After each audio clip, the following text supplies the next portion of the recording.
Have you ever felt like getting top grades was just for other people? Well, if you have, then this one's for you. We're about to break down a step-by-step system that the very best students use, and it's not just about how they study, it's about how they think and act. It all kicks off with one single powerful mindset shift. So get this. This is the idea that just completely flips the script on everything we're taught. We think, once I get an A, then I'll feel confident. But what if that's totally backward? What if you have to build the confidence first and the grades just follow? That's the core idea we're going to unpack right now. And you know, this whole system wasn't born from some stroke of genius or confidence. Nope. It started with the complete opposite. Pure, unadulterated panic. Just picture it. Your teacher says the course is over, it's all revision from here on out. You get home, you lay out all your books and notes, and you're just sitting in a literal sea of paper, feeling completely, utterly overwhelmed. That panic moment? That's the real story behind everything we're about to cover. Okay, so the very first move we make isn't about opening a textbook. It's about rewiring your brain. We're going to go from being paralyzed by the fear of failing to harnessing this really cool concept called the overflow effect.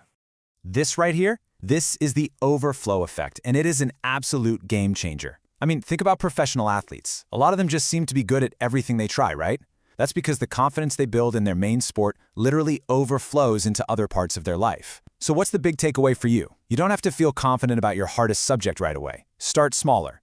Build confidence somewhere else, in the gym, with a new hobby, even just sticking to a morning routine. And then watch as that feeling starts to spill over into your schoolwork.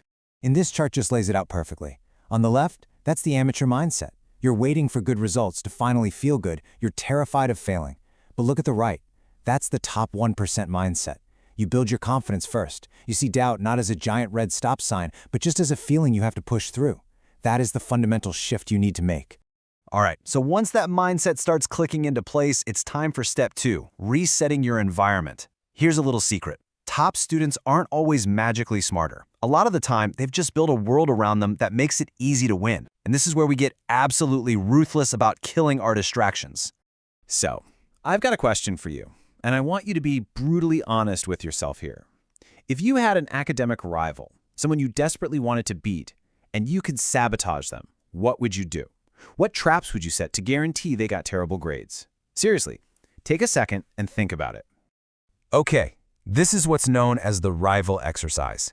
Now, that list you just made in your head, the gaming addiction, the awful sleep schedule, the endless social media scrolling, that's not their sabotage plan. That's your personal hit list. Those are the exact traps you are setting for yourself every single day. And they have to go, starting right now. No more excuses, no negotiations.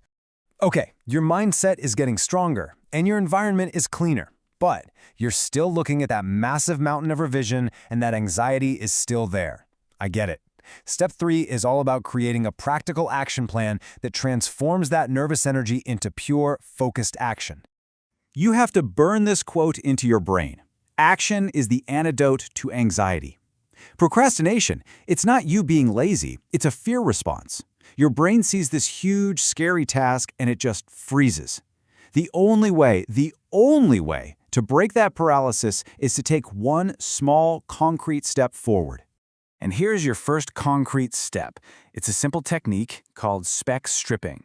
You just take the official syllabus for your course, the specification, and you go through it line by line. What you're going to find, just like this chart shows, is that you probably already know like 50% of it. And just like that, the mountain you thought you had to climb gets cut in half. You can literally feel the anxiety shrinking. So, the plan of attack is dead simple. You stripped your spec.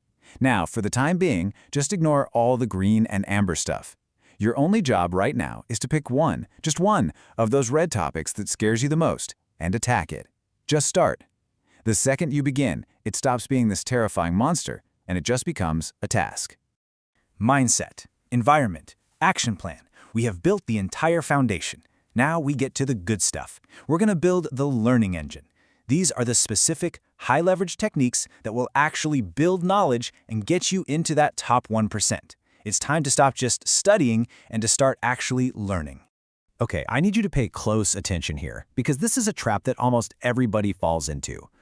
The person on the left is passively studying, rereading their notes, highlighting a few things. It feels productive, right? But look, their brain is basically half asleep, and they're going to forget most of it.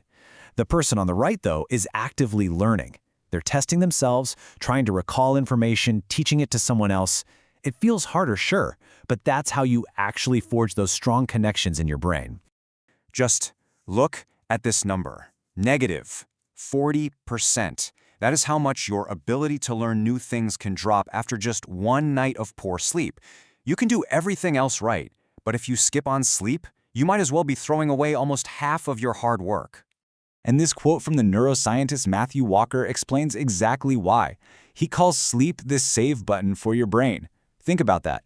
Studying all day and then pulling an all-nighter is like writing a brilliant essay and then just closing your laptop without hitting save. All that work, poof, gone. Sleep is not a luxury, my friends. It is a non-negotiable part of learning. So, let's pull it all together. This is it. This is your toolkit for top-tier performance. First, spam active recall constantly. Always be testing yourself. Second, master past papers. You have to learn the game of the exam. Third, teach the concepts out loud. Teach your wall, teach your dog, it doesn't matter. Fourth, you have to protect your 8 hours of sleep like it's the most valuable thing you own. Because it is. And finally, forget about being perfect. Just aim to be 1% better every single day. So there it is, the complete system, from your inner mindset to your final execution. But look, the theory is done. The only thing that matters now is action. So my final question for you is a simple one. What is the one habit, the one distraction that you will sacrifice starting today to begin your comeback? The choice and the opportunity is all yours.